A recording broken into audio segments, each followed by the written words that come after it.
What if the medicine your body needs most is already waiting for you beneath your feet? Hi, I'm Adrienne, and in this episode of Reproductive Rebel, I am joined by John Moro to explore how time in nature, simple, sacred presence among the trees, can quiet chronic stress and bring your body back into harmony.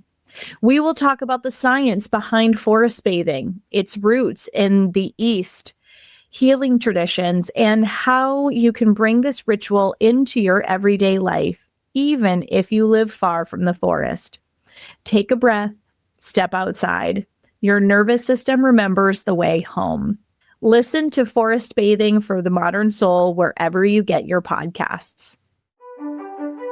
Hi, I'm Adrienne Irizarry. I'm an East Asian medicine practitioner who is passionate about women's health and helping women to live their best lives. My goal is to put you in the driver's seat of your health, offering holistic solutions for a symptom-free life. Statements made in this program are for educational purposes only and not intended as a substitution for medical consultation or advice. We do not claim to diagnose, treat, or cure any diseases. This podcast is inclusive and welcomes all gender identities. The focus of the program is on biological function, and we will use the term women throughout, but it is referencing physiological and social challenges for biology, not identity. Come as you are. I am happy you're here and welcome all performances of identity. I hope you find something helpful in this show.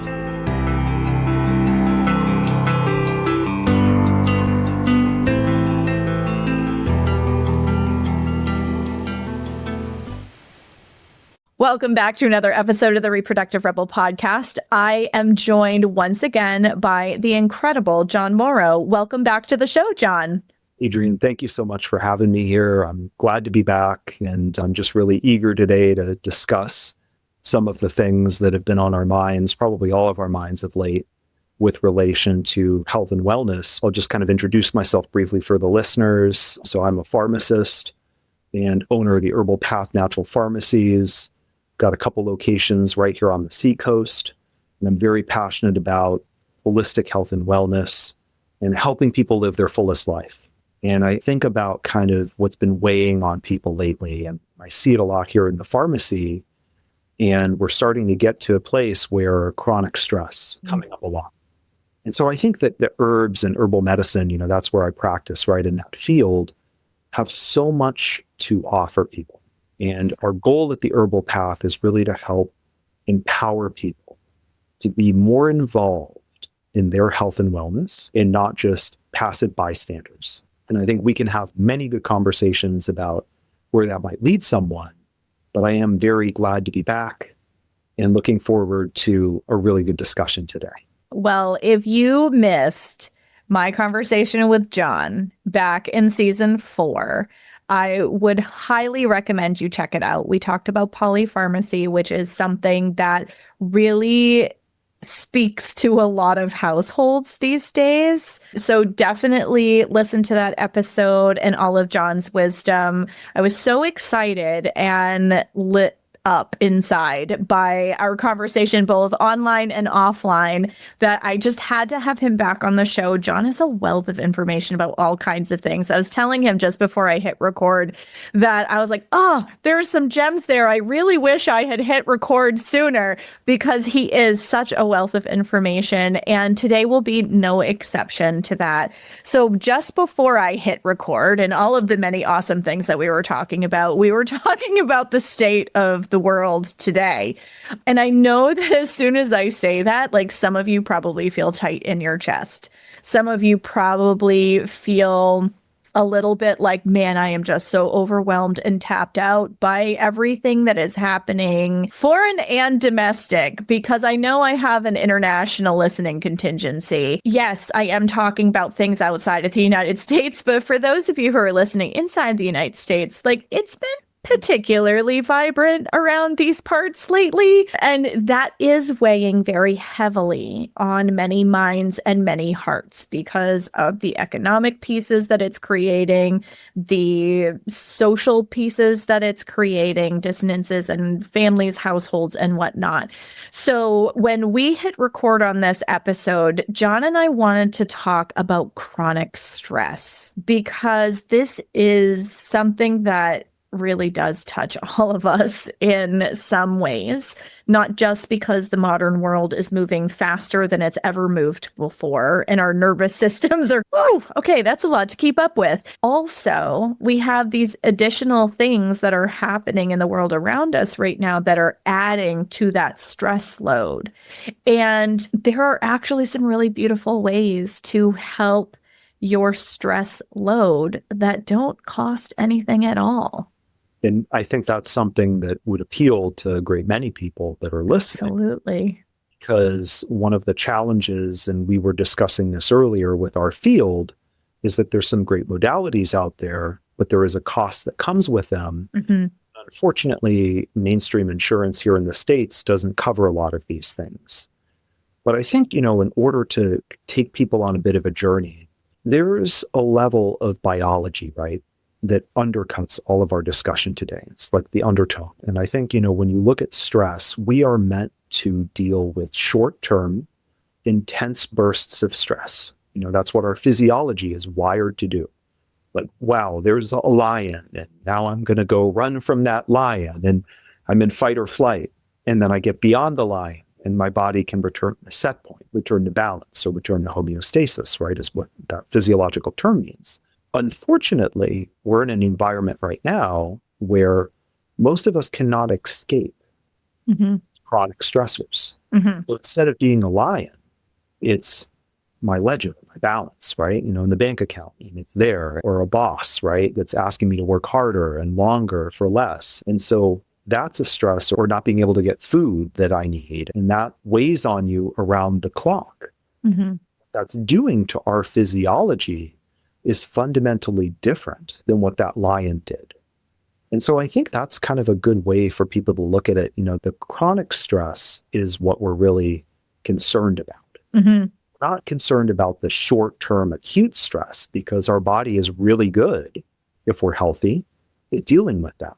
So looking at these chronic stressors, what we need to do is we need to find ways to level up our body in order to meet them, because they're really not going anywhere, unfortunately. So one of the best ways to do that doesn't cost anything at all. And it is going into nature. And I'm sure that your listeners are familiar with walking, on a trail or hiking and what that feeling is like. And to put it in perspective, I just had a couple of pharmacy students recently, and they're from the conventional medical side, and they were very skeptical when they came into the herbal pharmacy and they're learning about herbs and plants. But I said, guys, we're going to get outside and we're going to go experience one of the most powerful facets of herbal medicine, right? And the Japanese and the Chinese and all of those Asian countries really understand this well. I think in the States, we kind of know, but we don't really understand it as good. But anyway, I take these two students out with me and we go for a walk, and we're walking in a forest. And there's a beautiful forest, close by. I don't know if you're familiar with Vaughan Woods, right? But that's kind of my happy place that we go to. But, in walking there, things are happening. Things are changing in your body, right? You have certain levels of neurotransmitters that are changing in your brain.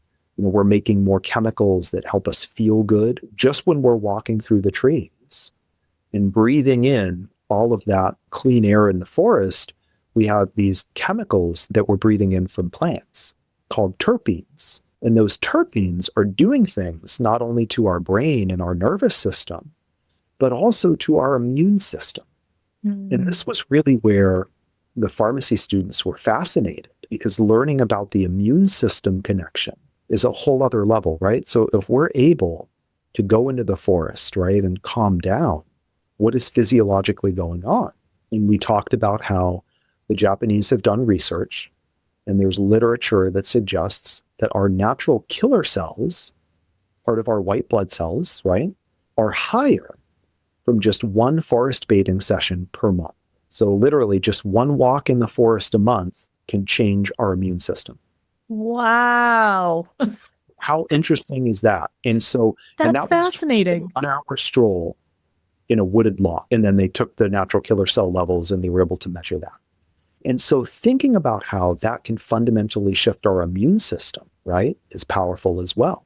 But also thinking about what is happening in our brain. So the neurochemistry part of it is really how we help to relieve stress. So walking through the woods, breathing in the pine forest, right, or the aromas, and listening to the sounds, and even listening to bird sounds can help to improve our mental capacity, right, and reduce our stress level. So all of these things that are going on around us in the woods, and showing the interns this, it was amazing even to watch their countenance and how their facial expressions kind of changed a bit. For your listeners, pharmacy is a very stressful field. Mm-hmm. Students are coming from hospital settings and are in a very challenging environment. So going into a wooded area and experiencing that, that's something that doesn't have to be gate kept. Anyone could do that. I could go out there right now and go on a hiking trail, and I don't have to pay for that. And I think it's a beautiful thing when people really understand physiologically what is going on in the body. And there's a time-dependent effect.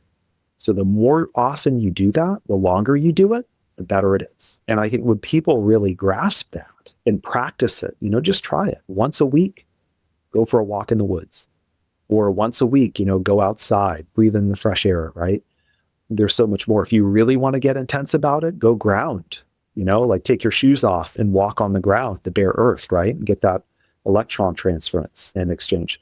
But all of those things you could do without paying a dime. Now, maybe if your listeners are in a part of the world where you have to pay for parking and all that, I get that because I've opened myself up there.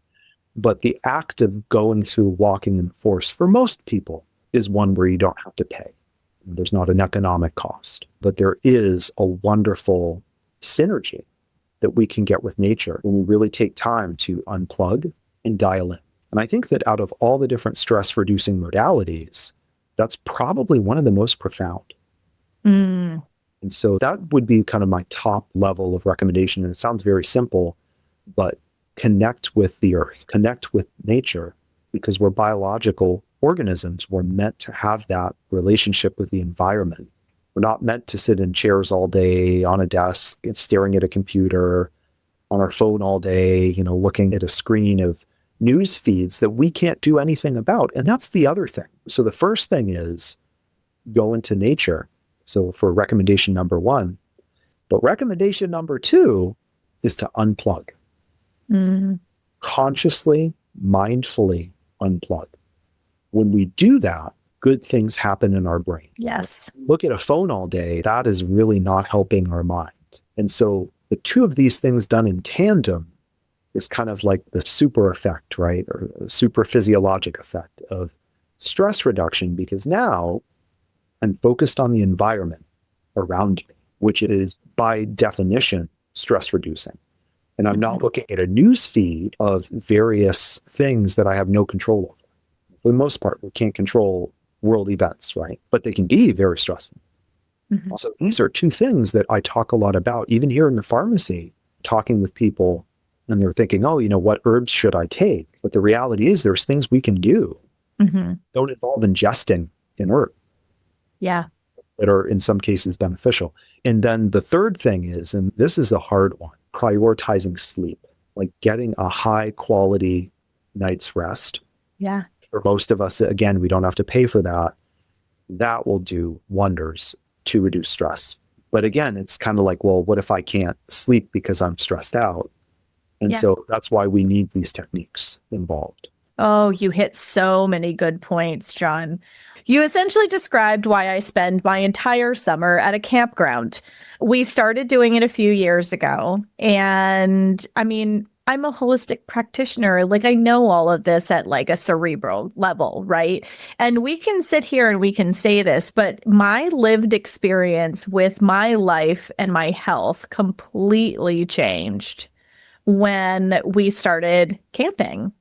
And first we had a little tow behind and we went several different places throughout the course of the summer. And it was a blast, but we were outside. The kids, not that we're big device people in our house anyway, but the kids had no choice. The camper was too small. They had to go outside. It was great. I didn't have to fight with anybody. We just simply didn't all exist in the same space quite as comfortably as everybody would have liked. But, you're not staring at the pile of mail that you haven't addressed or the clutter on the counter or the fact that you've wanted to spring clean these rooms and take the curtains down and all this other stuff. You haven't had time to do it, but the fact that it is lingering there is staring you in the face. Like, there's a lot of these little things. Sometimes just clutter is stressful for people. So camping was wonderful for my nervous system and honestly the nervous system of my whole family.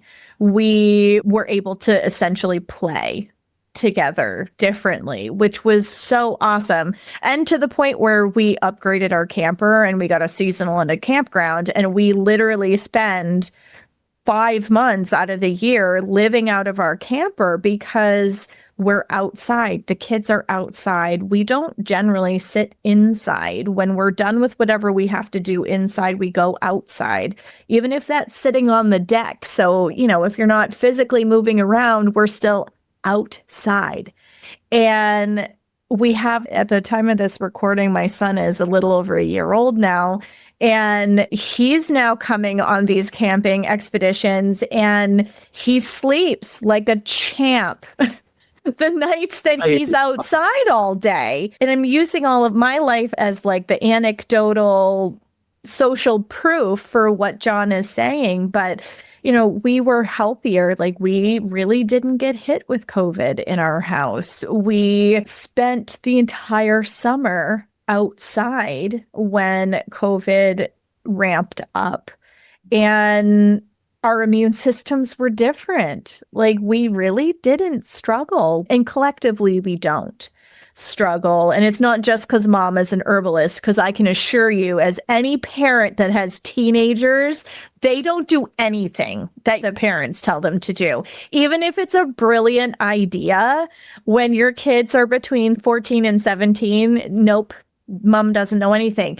So this whole being outside thing really is true. And it's the lived experience in my family, and I see it in that of my clients. But I actually get anxious when we come home in the fall, like the week or two before we have to close up camp. I physically start to get anxious because I know I'm not going to be able to just be outside all the time. And there's a quietness too. Yes, there's so much peace there. I think there's a place that I went recently walking with another herbalist, and she took me to Adams Point, which is a place that I'd not been before, and it's right on the Great Bay, and there's like an estuary there. And so we were walking on the trail, and it was just so peaceful because I didn't hear the road noise or the sound of traffic. Instead, I heard birds and maybe like a splash of water as a bird would land on the water, and looking at all of that, listening to all of that was fundamentally shifting my nervous system. Mm-hmm. Changes that were going on inside the brain. And all of these neurotransmitters like oxytocin, serotonin, and dopamine, they're being released when we look at these images of the forest, right? And so living in that world, in that very textured reality, our brain is unburdened. We're really connecting with the environment. And I think that it's something that can talk about all we want, but people really need to experience it for themselves. And the good news is they can. And for most folks, they are able to do that. I think that was a great analogy that you use, with the camping and getting outdoors and how it's keeping your immune system up. And this is one of the things that we see, here at the pharmacy, when people start to migrate indoors during the winter, right? And all of a sudden you're in these close confined areas. We're not getting sunlight, maybe our vitamin D level goes down, which is a whole other topic as well. That's when our immune system becomes more vulnerable. And you add chronic stress onto that. So typically, what are we seeing right now? We're seeing a lot of folks coming in for cough, cold, flu, oh, my respiratory system is all messed up and I need help with that. But really helping the immune system kind of is a year-long process, right? And we can't do it right away in that moment. There's herbs that we can take to help manage that situation, but it's more about the long game. Mm-hmm. And a big part of that is supporting our body's ability to manage chronic stress. Yes. Think of, the imagery when you're walking through the forest and you're seeing various leaves and trees, the colors, the textures, the sounds, and even practicing breathing exercises while you're in nature, while you're in the forest can be very supportive for the nervous system too. And it's funny because when I go to events, right, that my peers are at, and I go to these conventional pharmacy conferences and continuing education events, when I talk about this stuff, sometimes I get a really odd glance or raised eyebrow. At least now there's more of an openness to it. Yeah. For a while I was just kind of off by my lonesome at a table because I was so interested in nature and talking about the woods. But my hope is mainstream medicine, as more of this data comes to light, they're going to realize there's a part that's missing in conventional medicine. And in order to find it, we're going to have to reconnect with nature. Mm-hmm. It's tough, but we need to reconnect with nature. And so that's a pervading message of what we're trying to do here. But it's remarkable to watch what happens in a person. In a number of the folks that we work with here in terms of clients, chronic stress comes up. Mm-hmm. Anxiety comes up. This overthinking things or not being able to sleep through the night because of racing thoughts. Mm-hmm. Being inadvertently depressed or frustrated by circumstances that are beyond their control. And we try to give them proactive things that they can do. And in some cases, they're not in a position to spend a lot of money on different herbs or supplements or a large regimen. So we have to figure out ways to give them economical recommendations. And one of them always is reconnect with nature. Get out into the forest and walk around, listen, look. And it's nice to see when those folks come back and have a conversation with us saying, wow, that really helped. That made a difference. And for me, that feels good. Yeah. Well, and I think it's so interesting too that our modern world has gone so far afield from our connection with nature that it isn't something that is a default concept for a lot of people. They're like, what do you mean you want me to go for a walk? I had a client the other day, brand new client, horrible anxiety. And for a lot of reasons, some of it's stage of life, some of it's life circumstances, et cetera, et cetera. But I suggested going for a walk. I was like, even if it's just 10 or 15 minutes, go outside, start with something short and small. But let's start making getting outside a regular part of what you do. Yes. And she looked at me like I had three heads because it was such a foreign concept. And yet it is one of the easiest things that you can do. This is good because you mentioned something there, and I think I would expand upon that. There is a little bit of a fear of nature. And so I've encountered that too with clients, and some of them are incredulous, but some of them are downright fearful.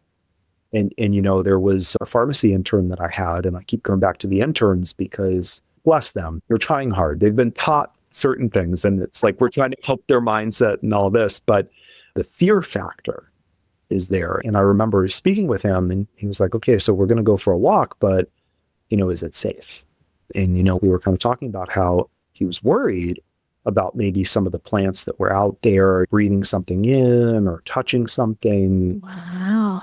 He was terrified of going for a hike in the forest. And I'd not encountered that before. Yeah. Oh, but I had to have a conversation about, we'll go slowly. If you start getting nervous, we can always turn back. And by the end of that walk, he had a grin, had the biggest grin on his face. He loved it.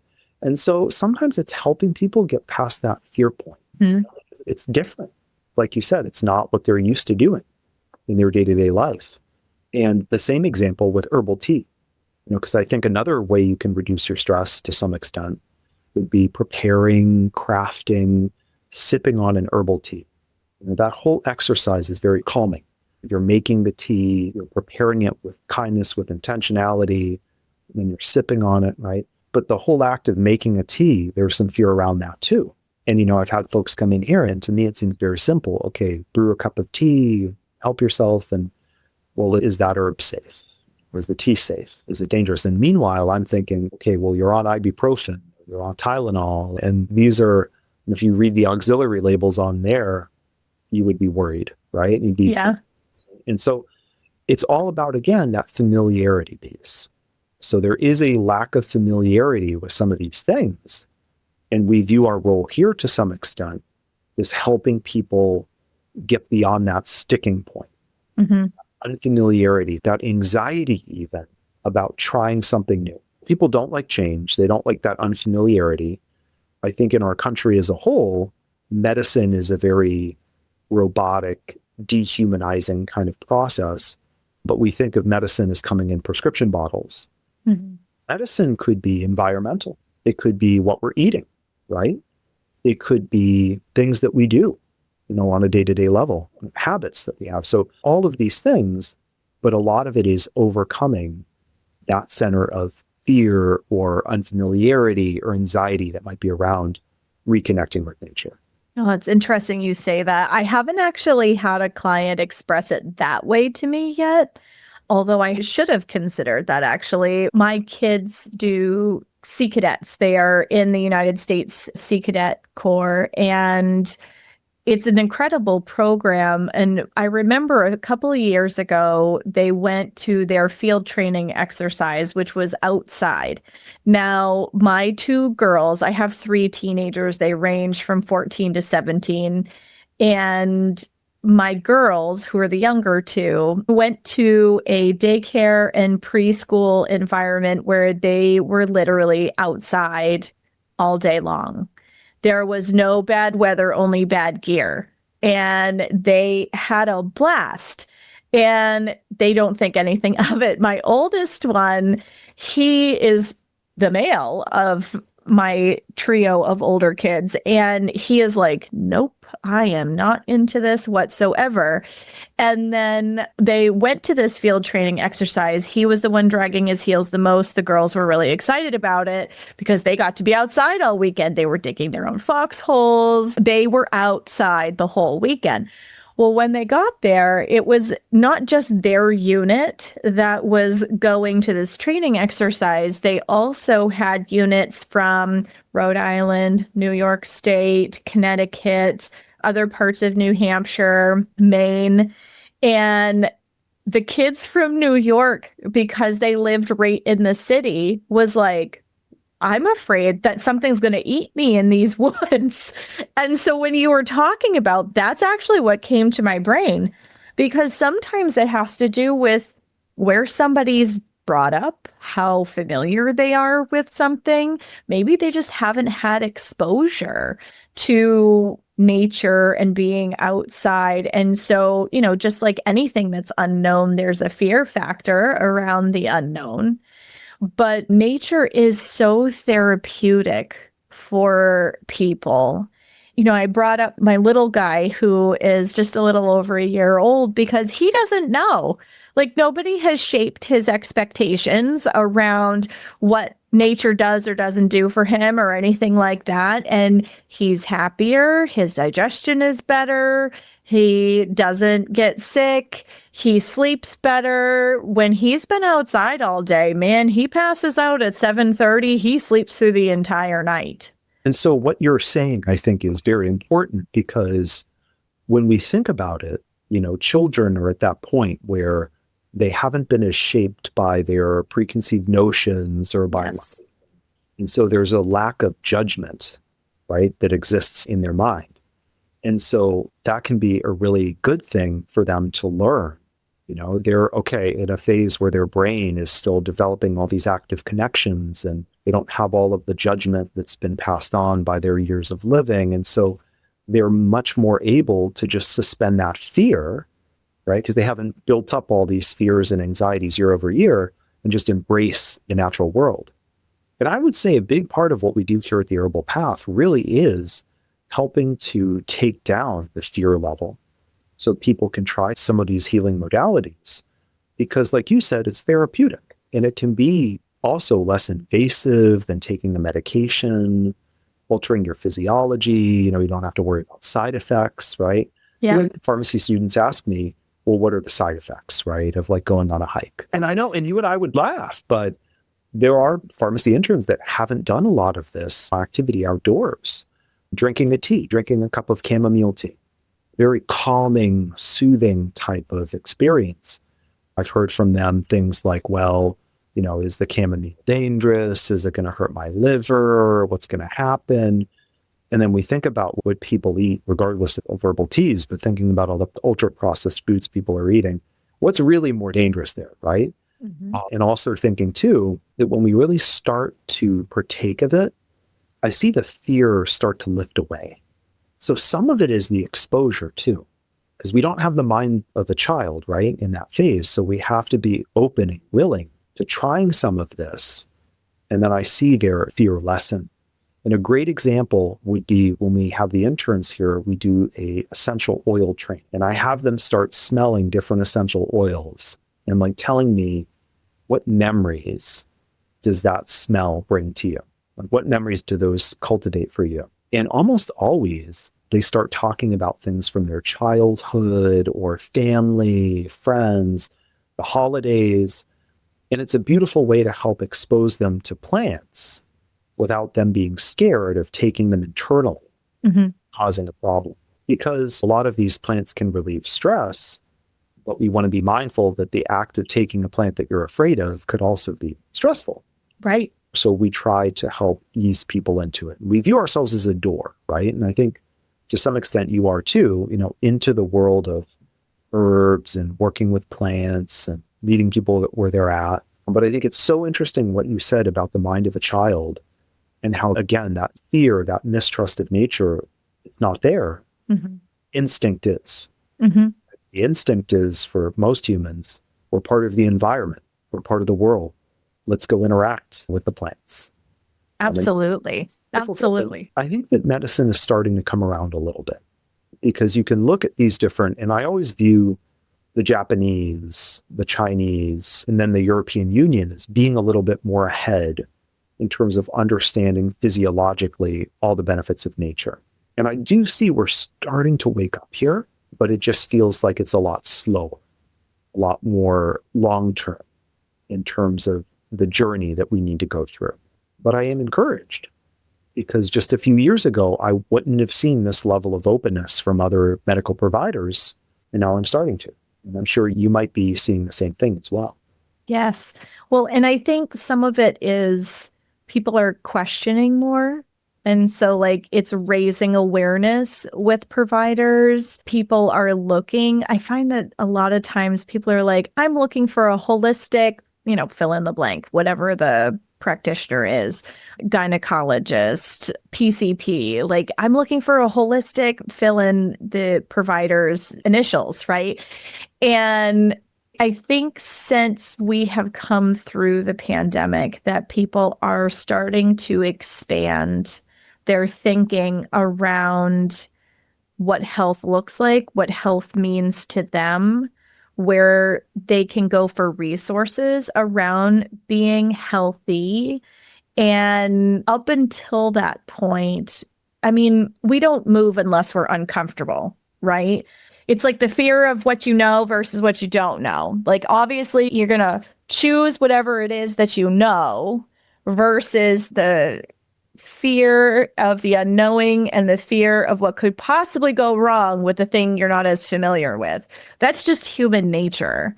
And sometimes we have to get really pinchy and uncomfortable in order to move and change our habits. And that happens for a lot of people. I feel like I started seeing that change. My ability to reach the public at large, I felt like shifted during the pandemic. What I was doing was considered woo and weird, in air quotes, beforehand. And then afterwards, more people sought me out for well, what you do, can you help me with sleep? Can you help me with anxiety? Can you help me with, and it was like, yes, I can. And it was beautiful that people started asking those questions. And I feel like now that we're several years removed from essentially how we move through the world completely changing, that there's more openness to consider things that, there's still very much this pill for a symptom kind of mentality. And I'm not saying that we've gotten too far afield from that. But I do think that there is a growing awareness around how the natural world provides supports that our health picture needs. And I think that's important because we are nature. Food is medicine. Movement is medicine. Nature is medicine. And the more we understand that and start to really embrace and step into the truth of that, the more in alignment we become, because disease is dis-ease. There's something out of balance in your body, and you're getting symptoms as a result of that, whatever those symptoms are. I love what you just said. I think that was a beautiful way of explaining it. Movement is medicine. Mm-hmm. And I know from practicing with different people and helping them along in their journey, watching what happens when someone commits to movement Mm-hmm. or incorporates it in their day-to-day life, and how impactful that can be. Something as simple as going for a walk once a day, a 15-minute walk, can radically shift where someone's head is at. Not just, their physical nature, but also their mental health as well. And Oh, goodness, yes. I think that this is, again, a very important thing to help people realize. And I would agree with you. I think we're seeing that shift, and it's very encouraging to see it. And there's still an awful lot more work that we need. And sure, we see it day to day. We know it. But it is encouraging to see that it's at least being looked at as a means to help with a given situation. That's yes. a condition that someone might have. Absolutely. And to come back to what you were saying about movement too, I think it's really important to bring the movement piece into it, not only because cardiovascular disease due to sitting at desks is starting to become higher and higher on that list of things that harms and kills people, but the other piece of it is, like, when I tell people to go for that walk that I mentioned earlier, yes, I want them to go outside if at all possible. And I recording this, and we live in the northern part of New England. So, we're coming into the part of the year where there is going to be snow on the ground and it's going to be icy and possibly dicey to walk outside. But, even with that happening, being able to just get out and sit on your patio and breathe the fresh air is really important. But the movement aspect of things, like, I'll tell people, go for a walk, but not like you're on a mission to go down to the post office. I would like you to walk and anybody who follows my social media, you'll see occasionally I'll put pictures of pretty foliage on trees or pictures or clouds or, things like this, because it's actually forcing me, and it's a reminder to me, but I'm also including it as a reminder to others to literally slow down and smell the roses. Because when we walk quickly, our nervous system thinks we're still being chased by the stupid tiger. And when we slow down and we smell the roses and we see the birds and we really take in the world around us, that primal brain that is wired for survive or procreate, and that's all that it can handle, survive will always win. So when you slow down and you meander a bit in your walk, we have this very point A to point B. If we're going to go for a walk, it has to be multitask. I got to walk fast enough to lose weight, and I need to get down to the post office, and I'm just going to do both of those things at the same time so that I'm being super efficient. Not so allopathic, but you're right. That is absolutely what people think. And I think that was a good call out that I would say from all of the stuff that I talked about. So earlier about that point with the natural killer cells, right? And then being elevated. I didn't specify that this was a very leisurely stroll. These people were not running through the forest. They were not walking at that clip of, oh, I'm urgent, I need to go get run an errand or pick up groceries or whatever. It was very much a somatosensory experience. They're walking leisurely. They're breathing in the air. They're looking around. They're very curious, right? Looking around. So all of that was in place. And it very much was not, let me just get from point A to point B as quickly as possible through the woods. And you're right about that you have to help people understand that aspect, that it's okay to go and leisurely look around and stroll around. It doesn't have to be running or even walking at that fast pace, because there's more going on in the mind. Yes. When you give that opportunity to slow down. I'll tell people, don't worry about how many steps you get. Just go and be out there. Like, if you're on your lunch break, because I'll advocate for people, like, if you work at a desk, if you can just go for a 10 or 15-minute walk on your lunch break, you're going to feel your world differently. You're going to see your world differently.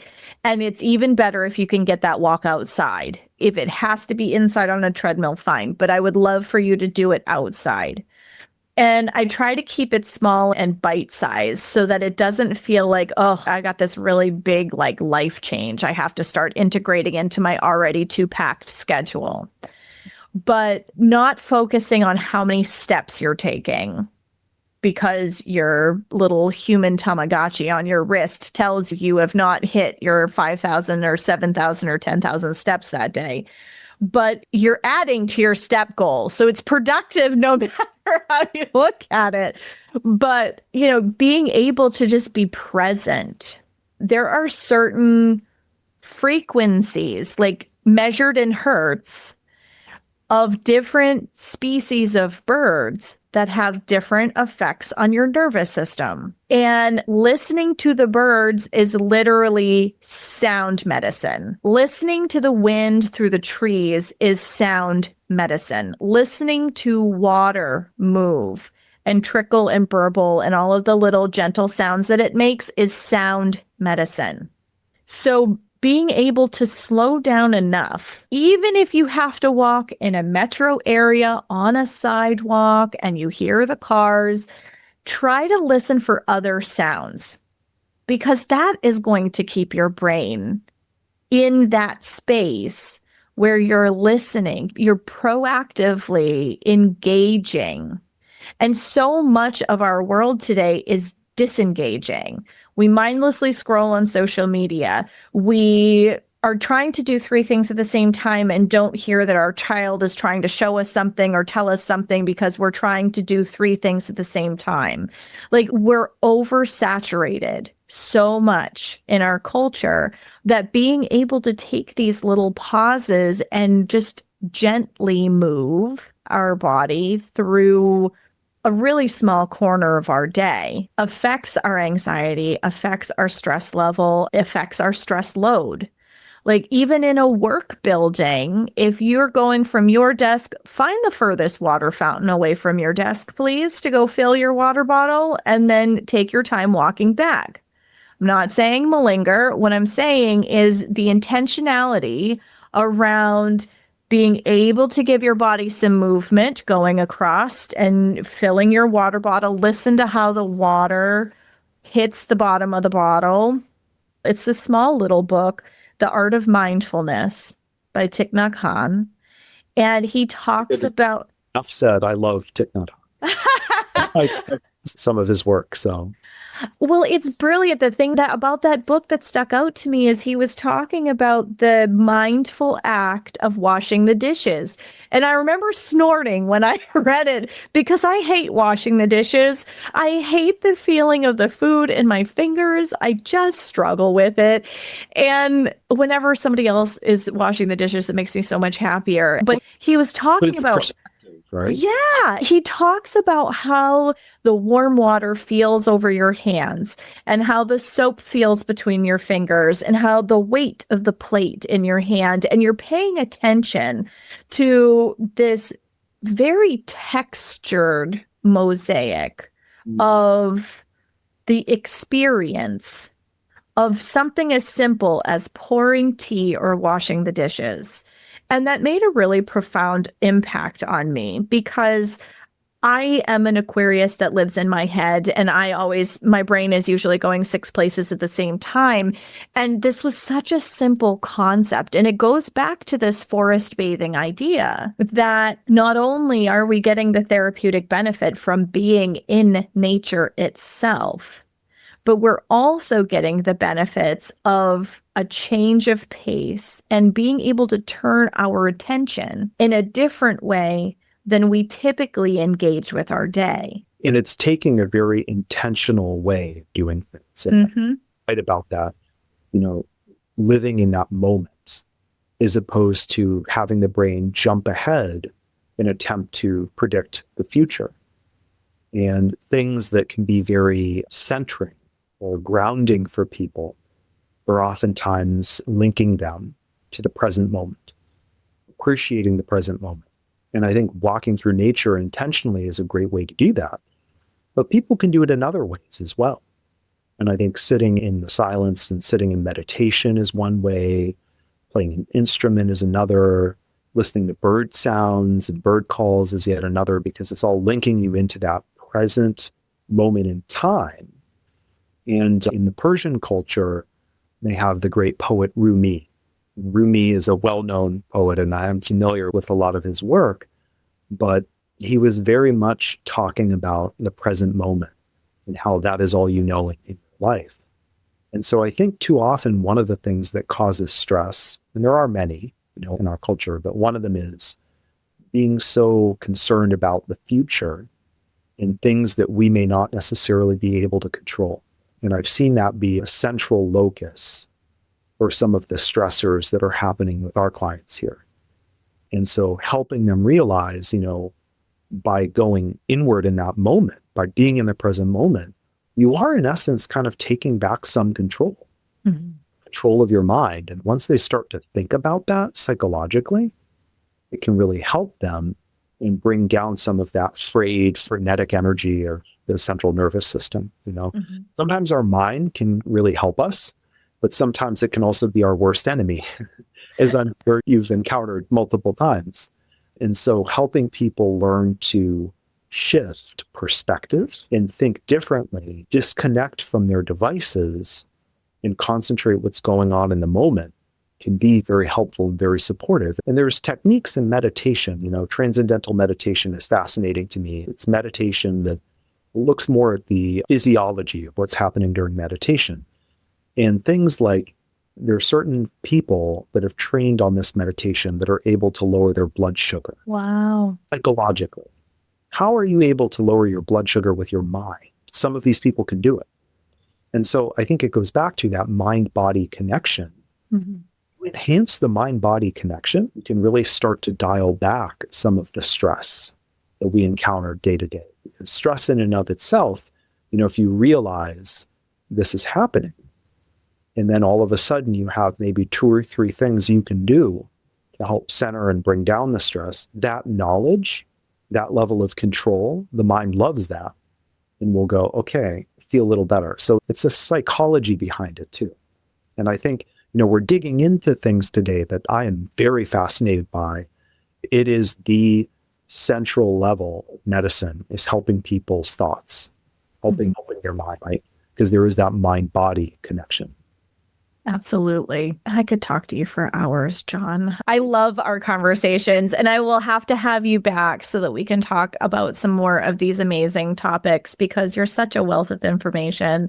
So if people are looking to connect with you, how can they do that? Well, there are many ways. One way would be, we're on www.herbalpath.com, so our website. Another way would be pick up the phone, call the stores. We have 2 locations, one in Dover, one in Portsmouth, and I'm usually oscillating back and forth between the 2. But you can also send me an email as well, john@herbalpath.com. But I'm very eager to get to meet new people and try to help them on their journey through the herbal world. Beautiful. Thank you so much for sharing your time and expertise with us once again, John. I always love talking with you. And until next time, everybody. Thank you for joining me for another episode of Reproductive Rebel. Reproductive Rebel is recorded by certified peri-steam hydrotherapist and acutonics practitioner, herbalist, and Chinese nutritional therapist, Adrienne of Moon Essence LLC. If you are interested in setting up an appointment for one-on-one support, ordering from our store, or checking out our course offerings, visit our website at moonessence.life. Be sure to subscribe to our newsletter and get insider information on upcoming events and offerings. Join the conversation. Like and follow us at MoonEssenceMe on Instagram, Facebook, or LinkedIn. Your voices make this program possible. Thank you all for your continued support.